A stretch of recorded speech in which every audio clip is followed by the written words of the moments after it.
What we're going to share is going to be the first hour or the first chapter of this book called Successful Living. And it explains the life mechanism that's within every person. It's just a way of explaining that. I very much was the same as you 34 years ago. I heard about this free opening night. It was at the University of West Australia in Perth, Australia, where I was living. I was very pregnant for our daughter Natalie. I was 3 days from delivering her. And I had seen this little advertisement about goals and attitudes and how to move your life forward, and also use meditation to find direction for your life. And I really didn't know much about any of that. I was a bit like Sue, that I hadn't really done a lot of planning. We also had lots of shifts in our life and children that just seemed to be popping out, and it was not a real planned thing. But when I heard this first chapter explained, I really, I found something very interesting to me. The presenter was invited by the Accelerated Learning Society of Australia for his work as an educator. He wrote the book, sadly, because one of his high school students in Cleveland, Ohio, had suicided. And because of that tragedy, now the gift on that is that thousands and thousands of people over these last 40 years have been able to take this information, use meditation, find that place within themselves to direct their life. And even though the education system, as he will note, has been set up as a goal-structured institution. You have to finish 8th grade to get to 9th, you have to finish 12 to get to college, and each particular teacher has goals for that class. There was a gap. What was not being given to help these young people access direction for their life, bigger than just the education part. And how does this brain, this organ under the cranium, really work? And how does the mind, or the energy, it's like the light bulb and the electricity, how does that work? These students had no idea. Nobody had ever taught it to them. And so it's easy to say, well, do whatever feels good, without a sense of consequence, a sense of, I could create, if I knew how this worked, a life that really is one that brings me meaning and purpose and joy. So when those young people were able to take this information, and he came from the paradigm of science because he was teaching in a private school, a religious school, and he felt that if he gave the information from the paradigm of religion, they would resist him. And so with his research, he put it together in the way that that first chapter that we're going to get into. And I think that it will make sense to you as these parents of these young people saw changes in their high school students. They wanted it for themselves.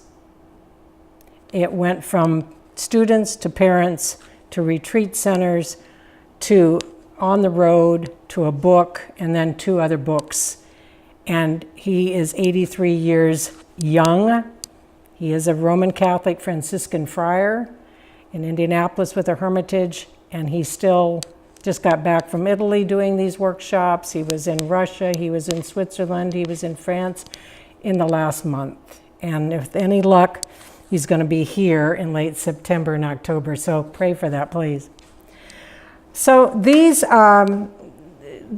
is a workshop that I'm going to just again say to you, when I mention meditation, that word sometimes conjures up positive interpretation, and sometimes it gets people worried.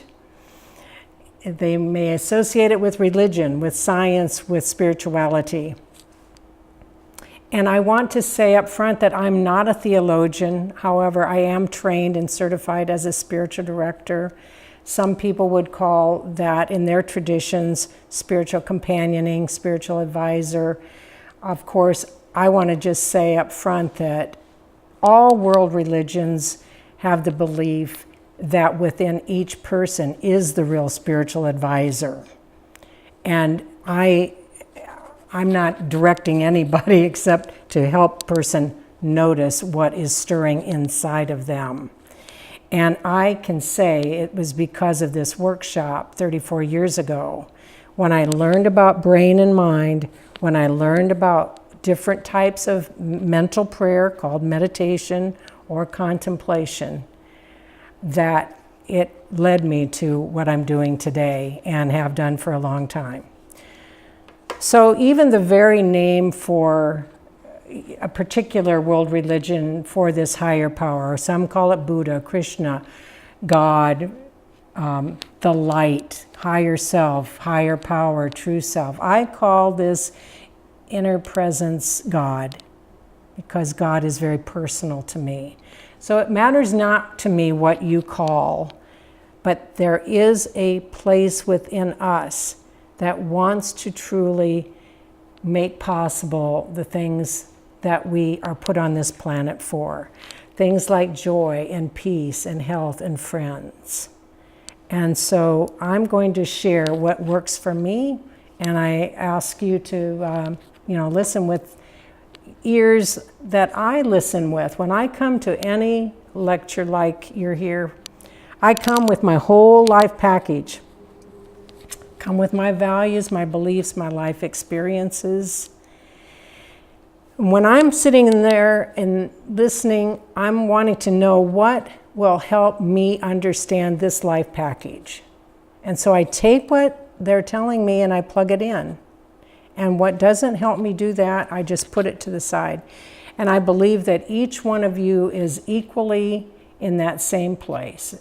Maybe carefully put together over a number of years, some of us more years than others, but it also includes your beliefs, your life experiences, and your values. And so if anything I'm saying will help you understand your life package, for lack of a different word, plug it in. Put the other to the side. I'm not going to know if you do. It won't hurt my feelings, okay? So this is the bottom line. Take what works for you and put the rest aside.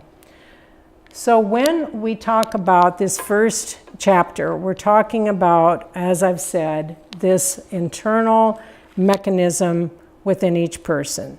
That as we make one set of choices, our life is going to be very satisfying. And the opposite's also true. Over time, as we make another set of choices, our life may go in a different direction and be very unsatisfying. So you're going to hear more about that. So as I've said, again, I'm coming from a Christian background. And in the scriptures, Jesus said, I've come that you might have life and have it to the full. And to me, that's not empty words. As I've said, I believe we're here on the planet to be able to have a full life. Not just full schedules, but full lives that will help us to have meaning and purpose and really make a difference while we have this gift of ours on this planet. But you and I both know that oftentimes people are not having that experience. And they may want to blame God. There's nothing wrong with God. It's simply that sometimes people have made other choices. We've been given free will, and we really don't know why certain things happen. There is a mystery in that, isn't there? So, but when we do take the time to go within and to sit in stillness and in silence, I firmly believe, whether we're in transition to retirement or whether in transition with a job, our health, we will find the direction for our lives. But if we ignore that direction that comes from within and just do our own thing, we will limit our lives. So we start off with this very important concept called life. It's often a very misunderstood concept. It's one that I've watched a lot of teenagers over the years, and adults too, that will kind of have this notion that if I just work really hard and I get all the pieces of my life that fit together really tightly, that I can expect everything to go really well. Isn't that the way it works? Well, of course, there is no such place as that, because by our experience we find that life means change, and that is what our definition of the word life means. If we are not comfortable with change, then we may find it pretty difficult. How well do we adapt to change? And again, when I was teaching Australia high school kids, and I have grandchildren and have worked in youth ministry, and I hear these young people say, oh man, I can't wait to get out of here. And then when I get through college or whatever into a job, maybe they didn't go into college, they went into some trade. After a while, they have this job, and it's like, this isn't really either what it's all cracked up to be. So maybe what I need to do is find my life partner, and then everything will be really awesome.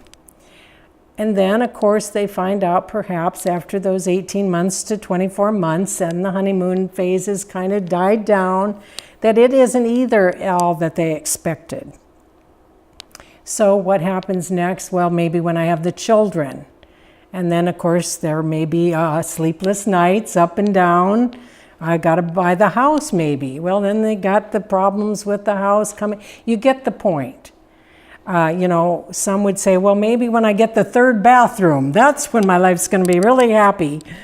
There is no such place. So again, that question, how do I deal with change? One image might be when we think of a beautiful waterfall, it can be just so gorgeous and enticing and beautiful that we see it flowing, and that is true. But if we would take some of the water and we would put it into a bucket, we might find that soon it would become stagnant, and left in there a very long time, it will become putrid. So the same is true with our lives. As long as our lives are flowing and moving, and we're engaged in those activities and in those relationships that bring us movement, we will be in a good place.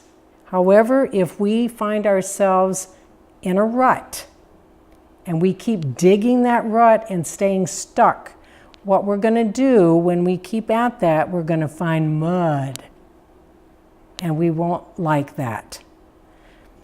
And today we're different than we were yesterday, and tomorrow we're going to be different still. I've had phone conversations today, I'm different. We can't change that. So we might as well learn to go with the changes or push against them. They're going to happen. How do you deal with them? The next concept is the word success. That word also is often misunderstood in our culture. But the reason we bring in the word success is because, as I mentioned already, I think that's why we're here on the planet. You can use other words, fruitful, I don't know what your preferred word is, but success is a big thing. In America is also especially a big thing, to be this nation of success. So, but again, the dictionary will describe that as a favorable destination that has been a favorable termination to an event. So that really doesn't fit with our definition that implies motion. Change is about motion. Success is also about motion. So we've changed the definition. Instead of looking at this as just a favorable, let's see if I learn. Yeah, that's what the dictionary, Webster, the consensus of the people would say. You've arrived. So, but that doesn't fit. So what we have said is it is very important that we know where we want to go. But it's also very important to know where we are right now. And some of what I've heard in the introduction, some of you are ready to make some changes, but you don't really know what this looks like yet. So each one of these dashed lines means that you're on your way to this clearly defined goal. And therefore we define success as being on your way to a clearly defined goal. And I love that. It's very much part of taking some of the pressure off, I think, of us as individual people, to think that we have to be at this place of arrival. I know you've seen it in other bookstores, bookshops, that they'll say life is a journey, not a destination, and that is what this is about also. Sometimes we think of couples, for example, who are going to be getting married. That's a good example. When they get engaged, they know exactly where they were when that happened. They know when the date of the wedding's going to be. They know who's going to be in the wedding, who's going to officiate, where they're going to get their cakes and all the food, and where they're going on the honeymoon. And so they're on the way with all those little details to this day, their wedding day. And they're some of the most exciting people in the world to be around. Well, then what happens, it's very easy for them, once the wedding day is accomplished, they go, whoosh, we made it. We've successfully married.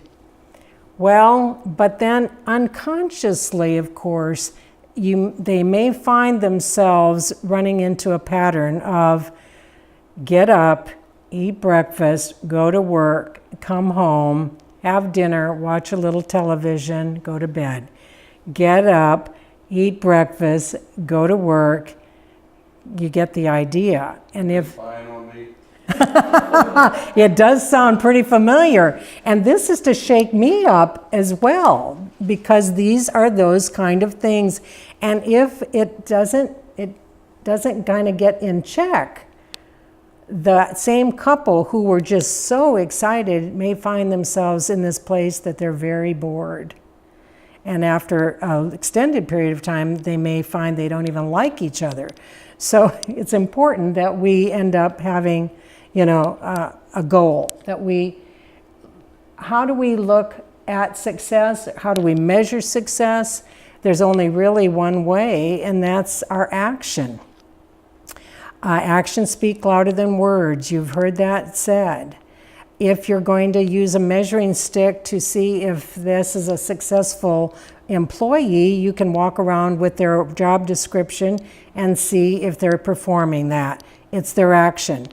If a teacher is finding one particular student that occasionally is not bringing in their homework, they may have a conversation and say, well, we're going to need to assess how much math you know. And the student can say, oh, well, I know all of that chapter. Well, it may be that they think they know it all, but the teacher is probably going to say, well, we really need to see you perform the math. The action is going to be required to see if they're successful, or a verbal exam if they have a learning need for a verbal exam, okay? So you get that. That action is the measuring stick of success. So think of your own things in your life. Now, when we think about action, I'm guessing that all of us know there are things that we probably could be doing, should be doing. I've heard some of that here, but we just can't get ourselves into action, right? I mean, I can vouch for that myself. So what is the key, the energy that gets us into action? Well, it's kind of a mysterious word. People use it all the time. And in fact, an example from my own life will be my little short story. When I was in Australia, I'd been wanting to be a teacher from the time I was in the 3rd grade. I had the best 3rd grade teacher. And yet we had delays in getting my education to actually realize that opportunity to teach with all of our fast-growing family in those days and moving overseas. And so here I was offered a position to teach in a high school in Perth, Australia. I was so excited. It was like, oh, but I was also very nervous. It was like, oh, I'm going to be in there and there's going to be these students in high school. And so the veteran teachers who were in the lounge that day, and I was getting my class list because I was actually coming in the middle of the year and taking the place of a teacher. This class list, the teacher was going down like this, the veterans, and they go, and then they went,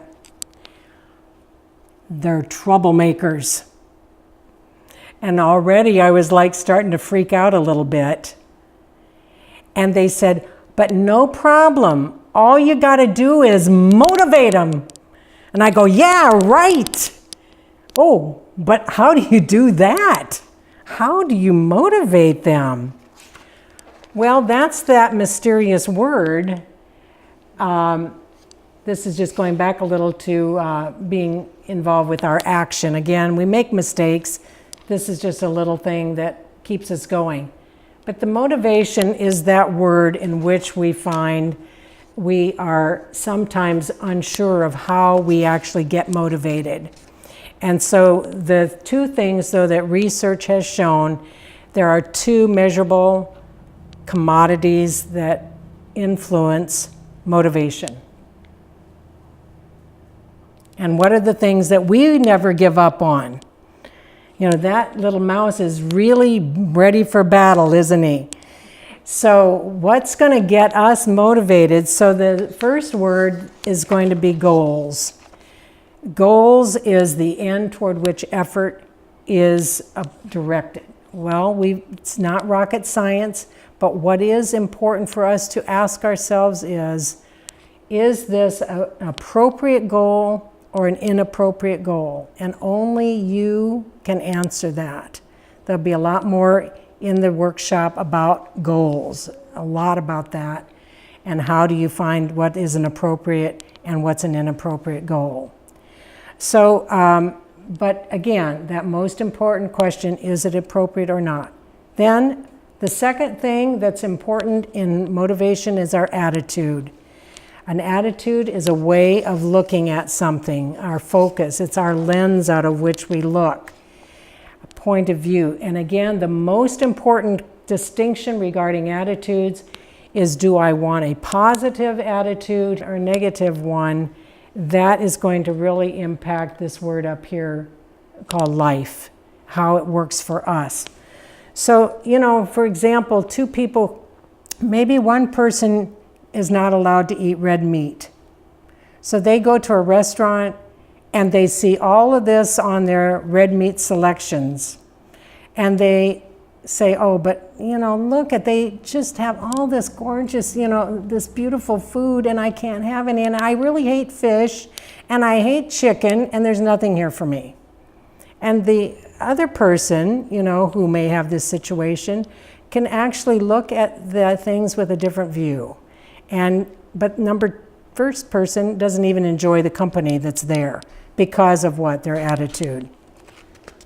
So all of this is really, again, very simple, but it's not easy, and that's because of this word choice. Choice. Because this word is what has been given to all of us. It's freely given, and it directly impacts this thing called life. So you can see that when you choose an appropriate goal and you have a positive attitude, you're motivated, and you will be in action, you'll have success in your life, you'll like that. I had students that did that. They picked up the goals of the workshop, they got A's. I had other kids that had an inappropriate goal. Their goal was, I'm going to sleep, I'm going to bug the teacher. Did they have a positive attitude toward it? Yeah, they did. They were motivated. Were they in action? You bet they were. They were successful in accomplishing sleeping or throwing a paper wad in their life. But over time, it cost them, and it went in a very dissatisfying direction because they didn't pick up the goals for the class. Now, that's the teacher in me. So you can see one has a satisfying experience and one has a dissatisfying experience. And the more we make those choices, this will move us in that direction that I said before, or over time. The machine, if it's a pattern, will work in a way that is going to take us in a very dissatisfying direction. And we're going to wonder what happened, perhaps. But some people never do ask that question.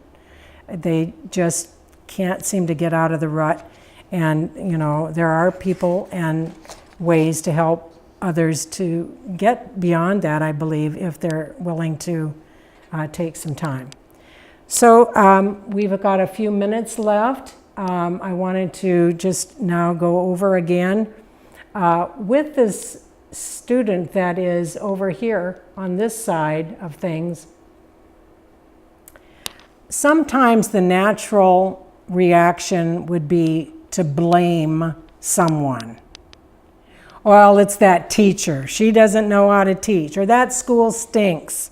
Or, my parents, they didn't do anything for me to set me up for success. You get the idea. Or it could be something else. It could be at McDonald's, I was served a hot cup of coffee and it spilled on me, and therefore McDonald's is to blame, right? There was a lawsuit and the McDonald's got sued. I'm sure there are many other litigation experiences out there where we were blaming someone unjustly because we didn't want to pick up the responsibility for this called my life. That making sense? So this is very mature spirituality, if I look at it in that way. What am I doing with my desires, with my dreams, my goals? Even what am I doing with my pain? Because underneath that are choices too. So I believe this is what we call the life mechanism that works for every single person. Depending on the choices we make, it's going to go one way or another. Even I'm sure most of us would like to have health, right, for one of our life goals. And yet, of course, we can say that we want to be healthy, but then there are certain foods that maybe are not the best for us, and maybe the exercise kind of puts to the side, or perhaps we have an attitude about it all that doesn't take us in the direction we want to go. And so it's easier to pick up fast things or unhealthy things, or to sit and watch the TV, the football, instead of going out for the walks. We're all, struggle with that. I'm sure that I'm no different. But what we're talking about here is the law of cause and effect. That just as there are physical laws like gravity, the same, though, is really also true about our natural laws, our human laws. If we choose goals that are appropriate for us, we are going to have a satisfying life. If we choose ones that are inappropriate, note that the effect is having a dissatisfying life. The cause was the choice of the goal. The same is true of the attitude. We can either choose one way or the other, and that's going to be directing it. It's not to say that we aren't going to have difficult life experiences. We're going to get a lot into that in the workshop. Being able to embrace the whole of your life, embrace the whole of it. All those experiences, including those mistakes. We've read in history about Abraham Lincoln. How many times did he have to run for office before he got that? How many times have we heard a mistake is not a mistake if we've learned from it? And the more we have those experiences, it's what now in our more senior years, but some I've seen it in 26-year-olds, have what we call wisdom. It is when we have had those life experiences and we have dared to go and reflect on those. And I think on a daily basis, what am I grateful for? What am I not so grateful for? What gives me life and joy and energy? What drains my life? What steals my energy? Do more of this, do less of that. So that is a very good thing. And when we talk about success, we're not just talking about our work. We're talking about 7 areas. You could have made 10 areas, but we're talking about 7 areas to look at. And part of the workshop material is a self-inventory that's given in the very front part of the manual. That's for your eyes only, that will help you to look at your faith, your fun, your fitness, your family, your friends, your formation, meaning formal and informal education. So, that some of those areas you might feel really great about. Other areas you may think, gosh, that has some rough edges. I might like to be intentional about a goal and maybe an attitude shift where I've just been dragging my heels, but something's kind of spurring me on to make that effort. And through meditation, I'm going to tell you, it lessens and lightens the load. It's almost like effortless effort. But we haven't, for the most part, been teaching this in our culture. To slow down is not something we do very well. So I really am happy to share this with you because it's so impacted my life.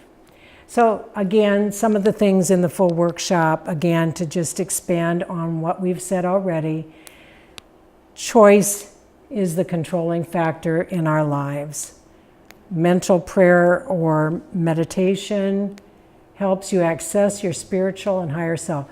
We'll be talking about when do you use meditation, when you know what you want, and when do you use contemplation, when you don't know what. And there'll be 6 different meditations on the weekend that will give you some examples and some tools that could help you.